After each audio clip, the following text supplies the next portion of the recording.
조금 전에 사업시행계획 인가 고시가 떨어지면 120일 내에 분양 신청하도록 토지동호 소유자한테 통지를 해준다고 그랬죠. 자, 그래 이 통지를 하게 되면 이제 분양 신청을 할 수가 있을 건데요. 이때 분양 신청할 수 있는 기간도 알려줍니다. 가로 2 보면 분양 신청 기간도 꼭 읽어두세요. 분양 신청할 수 있는 기간은 토지동호 소유자한테 통지한 날부터 30일 이상 60일 내에 법원에서 결정 나고 20일을 더 연장해도 된다. 이 기간 내에 이제 신청하면 되는데요. 그러나 신청을 할 수 없는 자가 있어요. 그 위에 가로 2번 올라가서 특례 신설을 해가지고요. 현 정부에서 바로 이 정비사업장 안에서 투기발을 막고자 이 규정을 신설해서 운영하게 됐습니다. 투기과열지구에서 분양신청 제한기간 찾았나요? 5년 이거예요. 이미 이 정비사업장 안에서 분양을 받기로 돼 있는 자로 확정돼 있어요. 그 자가 다른 데 또 몽땅 여기저기 투자해가지고 바로 조합원이 되어서 분양을 받고자 한다 하더라도 아직 분양자로서 분양받을 자로 선정됐다, 뭐 관리청 인가가 떨어졌다, 이런 자들 그 자격을 가지고 있는 상태에서 지금 분양받을 수 있는 자격이 있는 상태에서 투기과열지구 안에서는 몇 년이 지나기 전에는 또 재차 분양받고자 신청 못하게 막고 있냐? 5년. 이 수치는 하나 받으세요. 그 자들은 바로 그 땅값하고 건물값 다 돈으로 받아가지 분양 신청 못합니다. 5년 하나 받으시고요. 그 다음에 오른쪽 넘어오셔서 오른쪽 넘어오기는 가로 4번 하나 볼까요? 왼쪽 페이지. 가로 4번은 뭐냐면은 재개발 사업할 때만 적용되는데, 가로 4번. 재개발 사업은 주로 어디서 이루어지냐면요. 그 주거 지역에서도 이루어지만 주로 상업적 공업지에서 해요. 그래서 상가 같은 것은 한 사람이 하나만 분양받아가 아니라 두 개를 더 또 분양받아가도 되는데요. 그때 하나 더 추가해서 분양받고 싶으면 미리 돈을 좀 내면 돼요. 자기가 종전에 사업시행과 고시가 있는 날 기준에서 종전 점포값이 3억이었다 그러면 3억에 10% 그러면 3천만 원 내놓으면 추가 분양 신청할 수 있는 자격이 주어져서 분양을 받아도 됩니다. 무슨 사업할 때만 그러냐? 재개발 사업할 때만 그래. 재개발 사업할 때만 분양받을 수 있는 양이 하나인데 추가로 더 받고 싶다 그러면 더 받고 싶을 때는 의사표시하고 바로 사업시행과 고시가 있는 날 기준한 가격에 몇 퍼센트 미리 납입하면 받아갈 수 있는가? 10% 이 수치 받으세요. 무슨 사업할 때만 적용하는가? 재개발 사업할 때만. 오른쪽 넘어오셔서 2번에 이제 분양신청 기간이 오늘 다 끝났다 합시다. 그러면 분양신청자가 나오고 분양포기자가 나와요.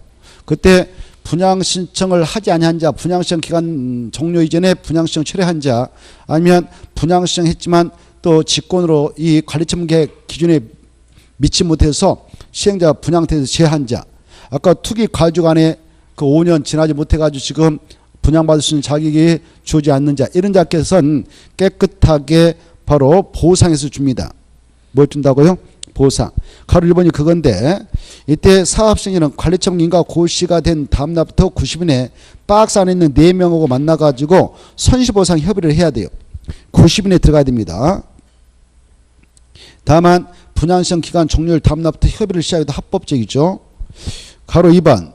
이 90일 내에 만약 협의가 성립되지 않았다, 보상 금액에 대해서 그네들 줘야 할 돈에 대해서 협의가 이루어지지 않았다 그러면 그 90일이 만료된 날 다음 날부터 60일 내에 바로 토지시행했다 수용 재개를 신청하거나 법원에다 매도 청구 소송을 제기하면 돼요.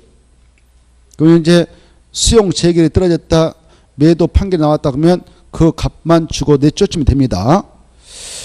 그런 것들을 하고자 할 때는 바로 가로 3번 며칠에 해야 되냐?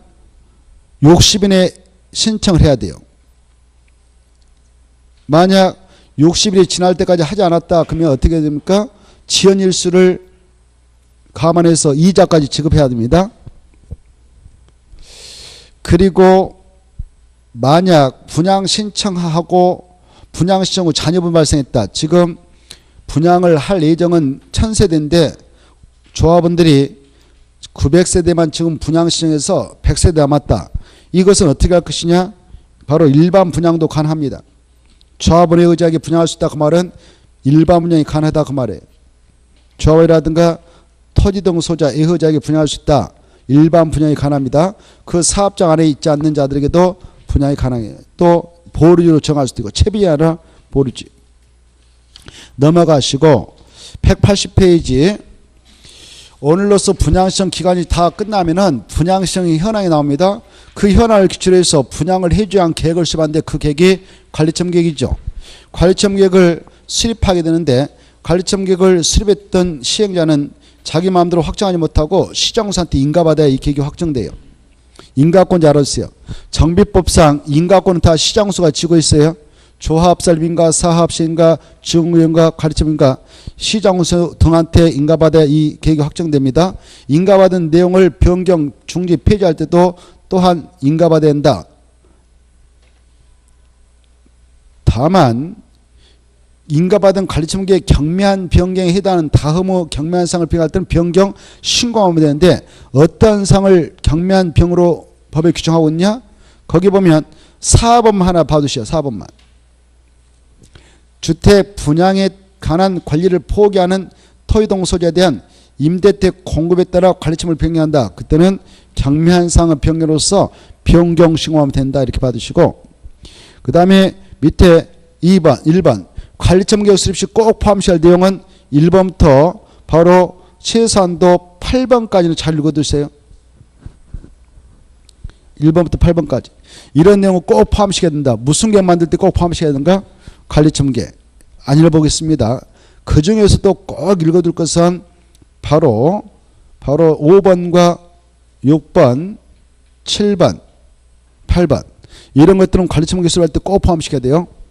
어르신 넘어오셔서 자, 그 재산 평가 방법 봅시다. 아까 여러분이 저 이해 당사전체 안에 정비사업장에 정전토지 건축물을 가지고 있는 분이에요. 그때 그 가격은 어떻게 결정나는가 사업시행과 고시행을 기준해서 바로 박스 안에 들어가 봐요. 박스 안에 들어가 보면 주거환경 개선 사업하고 재개발 사업들은 시장, 군수 등이 선정 계약한 2명 이상 감정 평가자가 와서 평가를 해요. 평가 자료가 나면 그걸 바로 평균을 냅니다. 그걸 산술 평균한다 그래요. 즉 A라는 감정 평가자가 갑옷을 평가했는데 3억으로 평가가 나왔고 그 다음에 B라는 감정 평가자는 갑의 것을 평가했는데 3억 2천 냈다. 합산해 6억 2천 1원 하나 그러면 3억 1천 이게 최종 종공적으로 확정되는 겁니다. 그걸 산술 평량가격이라고 그래. 자, 그거 받으시고 그 다음에 2번 재건축은 달라요.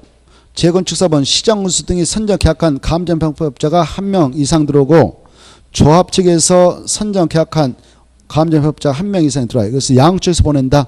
차이가 있죠. 양측에서 보낸다. 근데 어디 무슨 사업과 무슨 사업은 시장군수 등이 일괄적으로 선정 계약서 보내는가? 주거환경 개사업하고 재개발 사업 차이점을 좀 받으시고 그 다음에 나머지 통과해도 되겠는데 넘어갑시다. 자, 182페이지 182페이지 보면은 관리처분계획 수립기준이 나와있죠. 이 관리처분계획 수립기준도 자주 읽어두셔야 돼요.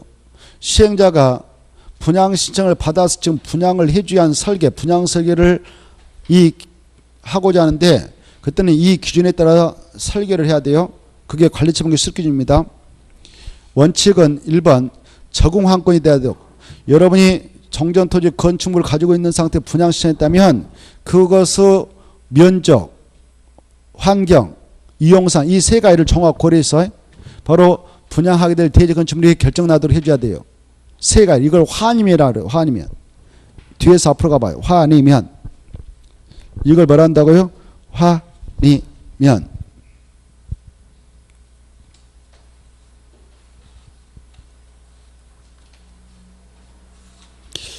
우리가 도시개발법 공부할 때요. 환지 방식을 적용하는 사업장에서는 환지처분을 행하기 위한 구체적인 환지를 작성해서 나간다 이 말 했잖아요. 그 환지계획을 작성할 때는 고려할 사항 7가지 있었죠. 그래서 적용 환지가 되도록 했는데 거기다 1번 옆에다 써놔요. 121페이지 비교.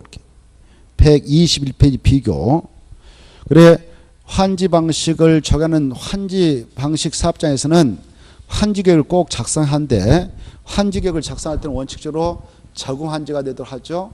적응환지가 되도록 하기 위해서 7가지를 고려라 얘기했어요.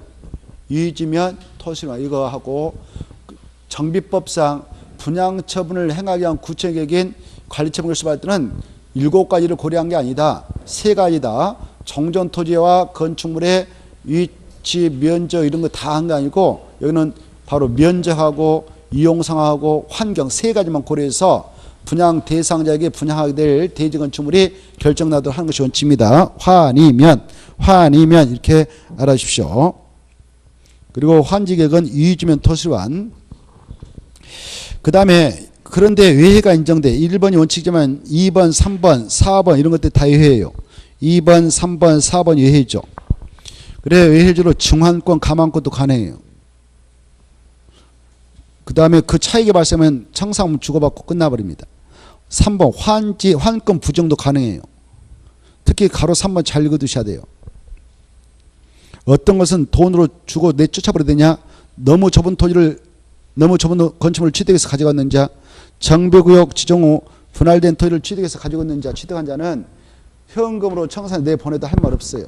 여러분이 분양 신청하더라도 여기에 해당하면 직권으로 지혜를 시켜버리고 분양 안 해줍니다. 돈 주고 보낸다 그 말이에요. 입찰권도 가능합니다. 그리고 5번 중요해요. 전체적인 분양 설계는 언제를 기준으로 해서 수립하는가? 분양 신청 기간 만료일. 다음날 하면 틀리고. 6번 이때 여러분이 그 사업장에 여러 개의 주택을 가지고 있어도 하나밖에 분양 못 받은 것이 원칙이에요. 1주택 공모치라 합니다. 그래 한 사람이 여러 개의 주택 토지를 가지고 있어도 2명 이상이 1토지를 공유하고 있어도 몇 주택만 줘야 되냐? 한 주택만 주도록 관리처분을 수립해야 됩니다. 또 같은 세대에 속하지 않는 그런 2명 이상이 공유하고 있는 것도 1주택만 주도록 하는 것인데요. 이제 예해가 중요해. 가로 7번 예해죠. 그 예해가 아주 중요하므로 예해를 중요표에서 잘 읽어두셔야 해요. 그건 자주 읽어두셔야 돼. 1번, 2번, 3번, 오른쪽에 4번까지. 이해도 하고. 자, 어떨 때는 예해가 인정돼서 1주택이 아니라 바로 여러 개를 받아도 되냐. 1번. 2명 이상 1토지에 떴다고 하면 1토지 주택하면 틀리겠어요? 1토지를 공유했다고 하면 2명 이상이 그 사업장에 지금 1토지를 공유하고 있고 시도 조례로 이런 자에게는 주택 공급을 이렇게 해도 돼 라고 정하고 있다면 조례에서 시킨 대로 주택을 공급해도 돼요. 그 다음에 2번은 4가지 경우가 있죠. 4가지 경우에 해당하는 토지동호 소유자는 소유한 주택이 10개다 100개다 3개다 그러면 소유한 주택수만큼 공급할 수 있다 없다? 있다 공급해야 한다. 할 수 있어. 시행자 마음이 그것도. 그래도 합법적이다 그 말이죠. 소유한 주택이 5개면 5개 줘도 된다 그 말이죠. 100개면 100개 줘도 된다 그 말이죠. 어떨 때냐. 밑에서부터 올라가겠습니다. 밑에서부터. 국가균형발전 특별법에 따라 공공기관 지방 이전 시책 등에 따라 자, 이 공공기관 지방 이전 시책은 지금 노무현 정권 시절에 지금 추진하고 있어요. 그때부터 지금까지. 그래서 그런 차 지금 지방에 따라 혁신도시 부지를 많이 지정해서 사업하고 있죠. 알죠? 한전 부지 저 나주로 저 또 한국토지공사 부지 저 진주로 이렇게 해서 여기저기 다 혁신도시 부지로 지정해가지고 수도권에 있는 공공기관이 다 이전되고 있어요. 이전됐어요. 이때 그 이전되기 전에 근데 한전이 원래 본사가 어디가 있었냐면은 서울 강남에 있었어요. 근데 한전 본사에 근무하고 있는 공공기관에 근무하고 있는 근로자들이 있었을 거 아니에요. 그분들을 위해서 사원주택이 있었어요. 강남에. 사원주택이 한 200채로 돼 있었다. 200채를 뭐 자가 샀어. 한전 저 지방으로 간다 해서 그거 팔고 나간다 해서 샀어. 그 친구는 어때요? 공공기관 이전 시책에 협조해 준 친구라 보는 거예요. 그자가 그 10채 거기에 한 200채를 드렸다. 그러면 그 친구가 200채를 가지고 있는 상태에 나 200채 또 분양받고 싶어요. 여기서 지금 재개발 사업을 한다는데 200채를 다시 받고 싶어요. 그러면 줘도 괜찮아요. 그래야 그네들이 받아간다 보니까. 자, 공공기관 이전, 공공기관 지방 이전 시책 등에 따라 이전하는 공공기관이 소유한 주택을 양수한 자가 있었다. 아까 10택을 200채를 양수한 자가 있었다. 그 자가 나 200채 또 재개발할 때 다시 받고 싶어요. 그러면 이 재개발 사업을 추진한 시행자는 그 자에게 200채 줘도 된다 안 된다? 된다. 세 번째, 국가, 지방자치단체, 토지 주택공사 등. 얘네들 다 국지공이죠. 국지공은 주택하고 장난쳐요, 안 쳐요? 안 친다 보는 거죠. 예컨대 서울특별시 지방자산체 이름으로 잠실 체육관 옆에다가 40년 전에 열택을 200개 건축해가지고 사용하고 있었어. 전국체전하면 지방에서 올라오는 선수 잠재워주려고. 서울시 명의로 200개 가지고 있었어요. 근데 거기서 재개발이 추진됐어. 서울특별시 다시 200개 다 분양받으니까 200개 주라. 알았어요. 그렇게 해주겠어요. 이렇게 해도 돼요. 이해돼요? 누가 가지고 있으면 국지공이. 자, 그네들은 투기 일으키지 않는다 봐요. 그 다음에 이제 두 번째. 자, 사업장 안에 지금 근로자의 숙소, 기숙용도로 5개를 가지고 있는 모자가 있네요. 그때 그네들은 또 그 용도로 쓰겠다 그러면 5개 가지고 있는 사람 5개 하려고 하면 줘도 돼요. 1번자 중에 과밀 억제 권역에 위치하지 않는 그따 체크해요. 그게 중요해요. 결정적이 그게. 문제를 맞히냐 못 맞히냐 거기서 결정나요. 과밀 억제 권역에 위치하지 아니합니다. 과밀 억제 권역은 수도권 중에서도 인과 밀집했는 지역이요. 거기서는 투기바람이 엄청 세게 일어나. 왜? 사람이 밀집해서 살고 있기 때문에 주택 수요가 폭증할 수가 있거든.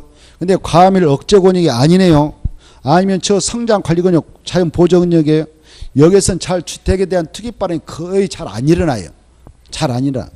그래서 거기서 재건축 사업을 하는데 재건축 대상이 11평짜리 40년 것을 갑이라는 사람이 지금 5개 가지고 있어.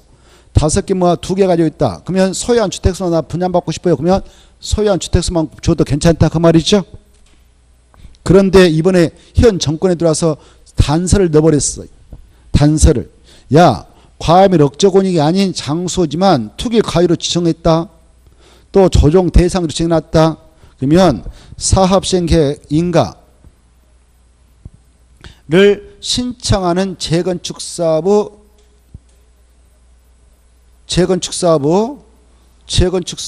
토지동호소에는 제외된다. 이렇게 돼 있죠.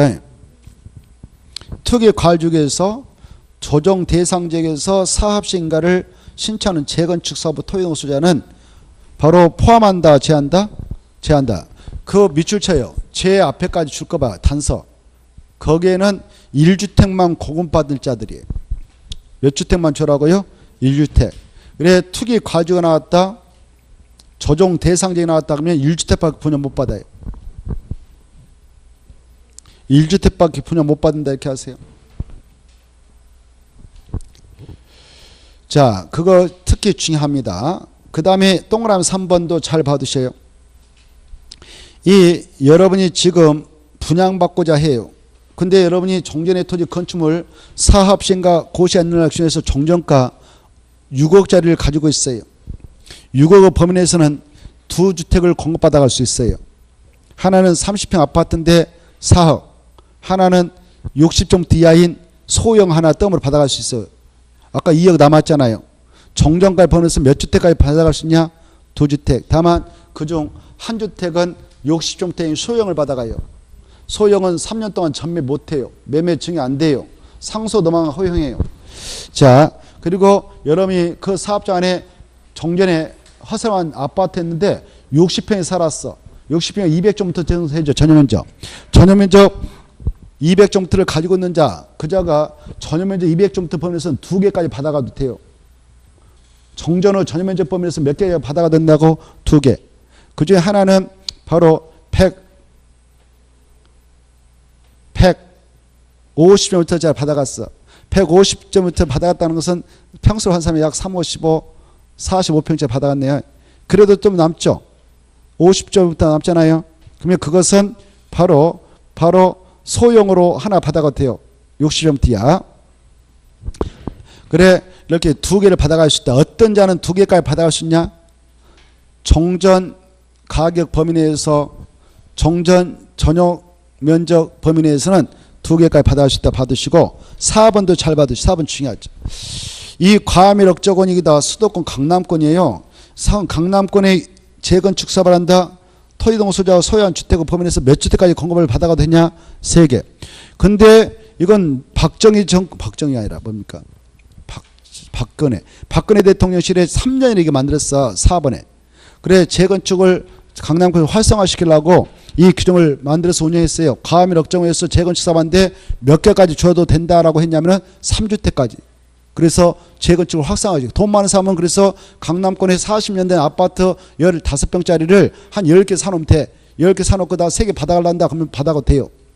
그렇게 했단 말이에요. 이해돼요? 근데 현 정권 들어서 단서를 넣어버렸어요. 이거 안 되겠다. 단서가 중요해 또. 단서를 보면 현 정권 들어서 작년에 정권 잡았던 사람들이 투기 과실로 지정해버렸어. 강남권을. 그리고 조정 대상을 만약 지정했다면 둘 중에 하나 지정했다면 사업시행가를 신청하는 재건축 사업의 경우에는 그러하지 않다. 그때 그러하지 않다 그 말은 몇 주택만 줘라? 1주택만. 이걸 잘 이해하세요. 1주택밖에 분양 못 받아가요. 그 다음에 이제 밑에 BLP를 보면 주거환경 개선 사업하고 재개발 사업의 경우 관리처분 이거 2번 나왔네요. 이 여러분이 여기 재개발 사업을 한다, 주거환경 개선 사업을 한다, 그 지역에 토지를 소유하고 있던 건축물을 소유하고 있던 그래야만이 조합원이 되고 조합원으로서 분양을 받을 수 있는 자격이 돼요. 근데 지상권자에 불과했다 그러면 분양 대상은 아니니까 분양 못 받아가요.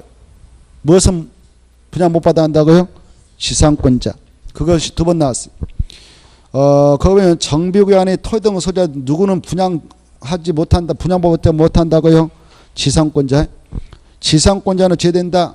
분양할 때 누구한테 주냐? 토지 등 소유자한테 준대. 분양해 준대. 바로 정비구역 안에 있는 토지 등 소유자 중 누구는 분양 못 받아가냐? 지상권자. 2번 나왔으니까 꼭 알아주십시오. 나머지 통과하고 밑에 써놨어. 손에다 써놨어요. 손을 잘 걷으세요. 알겠죠? 자, 그 다음에 사업시행은 정비사업시행으로 건설된 대지 건축물은 인가받은 무승계획, 거기다 동안 무승계획에 따라 그 건설된 대지 건축물의 처분과 관리가 있어야 되냐? 공급해야 되냐? 무승계획에. 그거 2번 나왔어요. 관리청계획. 관리청계획을 시험에 뭐라고 나냐면 사업시행계획. 이렇게.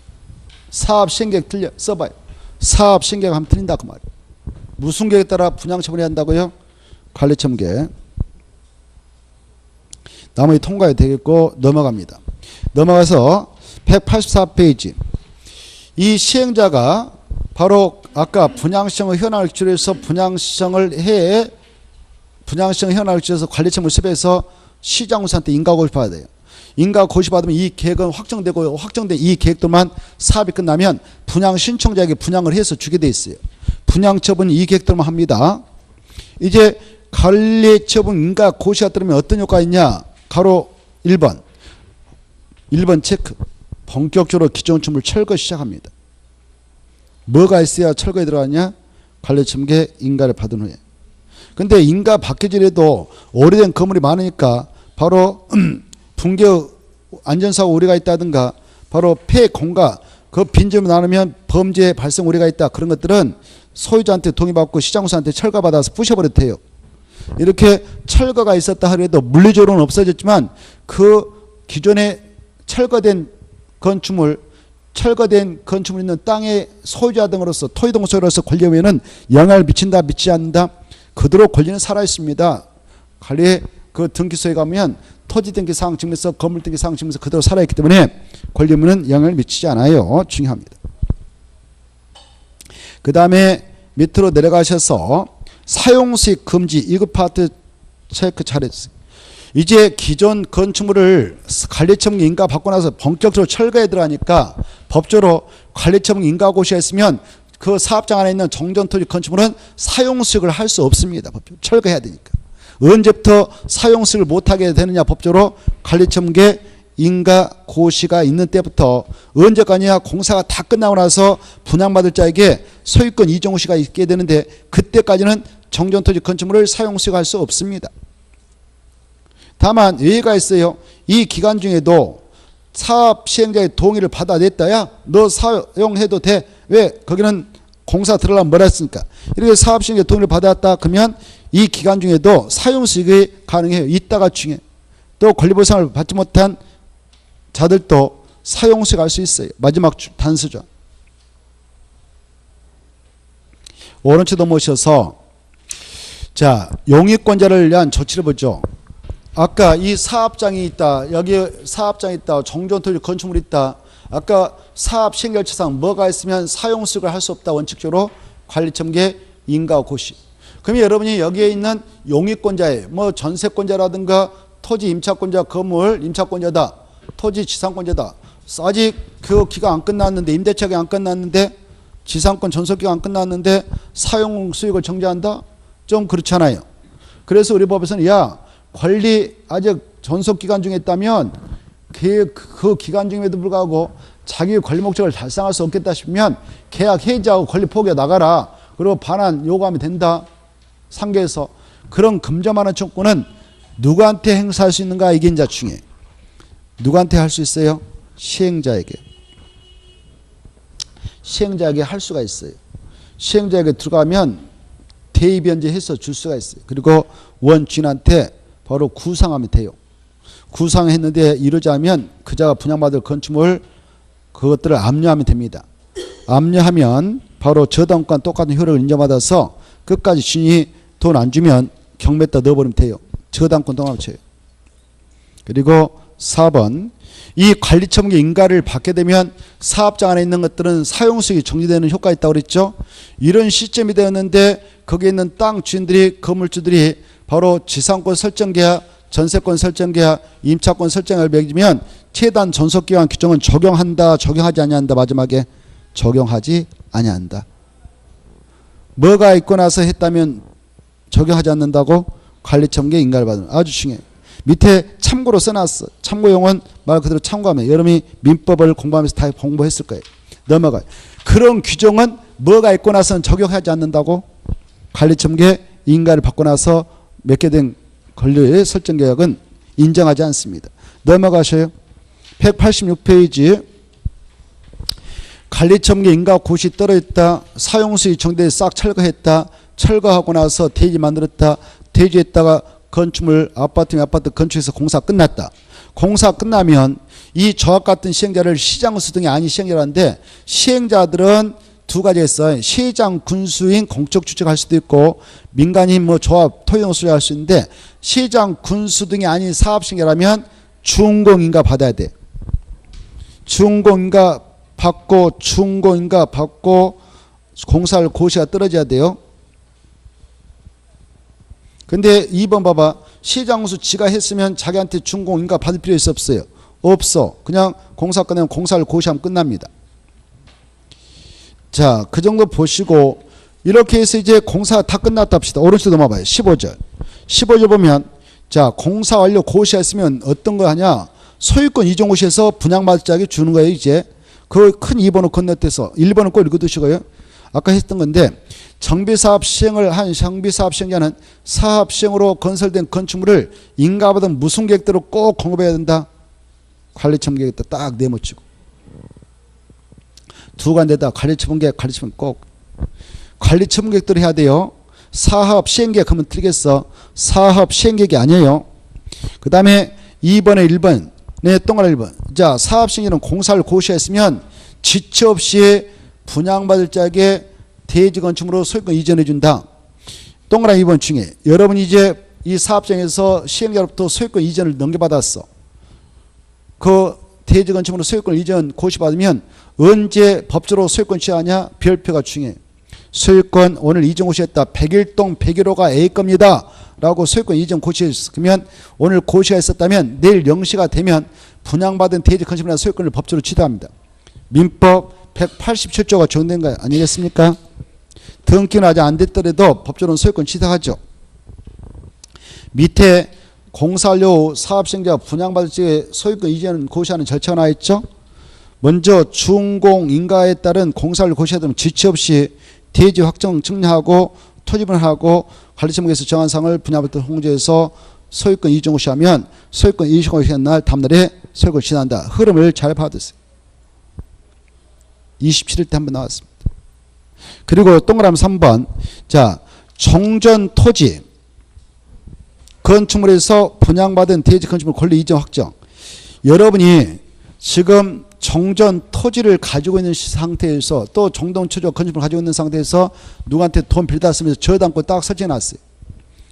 변제 기간이 도래되지 않아서 아직 돈도 안 갚았어. 그래서 저당권 그대로 살아있어. 등기소에 토지 등기상 증명서, 건물 등기상 증명서 얼굴 안에도 저당권 지금 설정되어 있어요. 그런 상태에서 정비사업 다 분양 신청해서 분양 받았네요. 그때 분양을 받게 된 건축물 및 대지가 101동 101호다 그러면 바로 여러분이 소유권 이전을 받았다. 거리 이전을 받게 되면 정전 토지 건축물에 있던 저당권 따라와요. 언제 따라서 딱 전장을 보냐? 바로 소유권을 이전하자. 맞아. 그게 중요해. 거기다 써놨어. 대지 또는 건축물을 분양받을 적에 소유권을 이전한 경우 그 말 중에 이전 등기를 만질 때 그럼 틀려. 이전만 하면 그만. 이전하면 정전 토지 건축물에 설정된 저당권 같은 등기된 권리는 바로 소유권을 이받은 대지 건축물로 넘어와서 설정본다. 넘어온 걸 봅니다. 넘어온 걸로 보는 것들이 많죠. 지상권도, 전세권도, 저당권도, 임차권도, 가등기 담보권, 가압류 등 등기된 권리, 주택 임대차 보호법상 대항 요건을 갖춘 임차권 다 넘어와서 정장 봅니다. 넘어가셔요. 넘어가셔서 동그라미 3번. 이때 등기는 누가 해주냐? 여러분이 101동 101을 받았다면 여러분이 등기하는 거 아니에요. 시행자가 다 해줘. 누가 해준다고요? 시행자가 언제까지 해줍니까? 소유권 이종 호시가 있으면 동그라미 4번 지체 없이 해준다. 중에 지체 없이. 시행자가 시장 군수 등의 촉탁 조합 같으면 신청을 통해서 끝내주죠. 니은 이 소유권 이종 호시가 있는 앞부터 등기가 있을 때까지는 바로 다른 기 절대 안 받습니다. 못 받아줘요. 그 다음에 밑으로 내려오셔서 3번 이제 증환권 감환권 있게 되면 환권 부정이 있으면 청산을 주고받게 되죠. 이 청산권에서 바로 주고받는 시점 동그라미 2번 사업시에는 소유권 이종 곳이 있은 후에 바로 일괄 징수 일괄 지급하는데 단서가 중요해. 정관 등에서 분할 징수 분할 지급에 대해 정하고 있거나 총회의 의결을 거쳐 따로 정하고 있다면 바로 분할 징수 분할 지급할 수 있다가 중요합니다. 있다. 별표. 이 청산은 권리자들 징수할 권리 교부 받아갈 권리 행사하려면 소멸시가 완성돼 버리죠. 소유권 이종 호시가 있는 날 다음날에 확정되니까 그날부터 몇 년간 행사하자면 소멸시가 완성돼 버린가? 5년. 5년간 중요하고 다음날부터다. 이것도 중요해. 그 다음에 이 정비구역 안에 있는 토지 또는 건축물에 대하여 저당권을 설정 권자는 사업시행자가 저당권이 설정된 토지 건축물 소유권자에게 청산을 지급하기 전에 압류절차를 거치면 청산을 대상으로 해서 저당권을 행사할 수 있는데요. 바로 저당권을 행사하려면 지급하기 전에 압류절차를 거쳐야 된다는 거. 그리고 오른쪽도 모셔서 정비사업 전문업자가 되기 위해서는 시도사한테 등록해야 되는데 등록했다면 이자 법에 맞게 업무를 수행해야 돼요. 근데 3번 잘못 걸리면 시도사는 반드시 그자 등록을 취소해야 됩니다. 4가지밖에 안 되니까 한 문제감이에요. 한 문제감. 어떤 사유에 걸리면 반드시 등록을 취소해서 아웃시켜야 되냐? 거짓 부정으로 등록한테 하나. 자기가 위탁받은 업무를 직접 수행하지 않다. 3번 특히 중요해요. 최근 3년간 이해상 업무정지 처분을 받았는데 그 정지 처분 기간이 합산을 몇 개월을 초과했다며 10개월 초과한대. 다른 사람한테 자기 생명 상호를 수행하여 이 법에 정한 업무를 수행하겠다. 등록증을 대했다. 그러면 반드시 등록을 취소해야 됩니다. 4번 이 정비사업 종합자는 동일한 정비사업에 관하여 다음 업무를 병행해서 할 수 있다 없다? 없습니다. 바로 철거, 설계, 시공, 회계감사 할 수 없다가 중요해요. 나머지는 통과. 190페이지 공공지원 뜻을 말씀드리면 시장 군수가 개입해서 바로 사업을 같이 하자는 건데요. 이걸 공공지원합니다. 이때 공공지원 사업을 하게 될 때는 아까 추이를 구성하지 않는다는 걸 알아주세요. 그 정도 보고 이건 참고로 보십시오. 그리고 191페이지 있잖아요. 191페이지부터 199페이지까지는 안 봐도 돼요. 알겠죠? 안 봐도 되니까 참고하세요. 그거 보면 오히려 혼란스러울 수가 있으니까 안 봐도 돼요. 보지 말라고 하는데 또 숨어서 보시는 분도 있을 거예요. 어쩔 수 없어요. 그분들은. 시험 끝나고 보세요. 그따 써놔요. 시험 끝나고 보자 써놔요. 시험 끝나고 보자.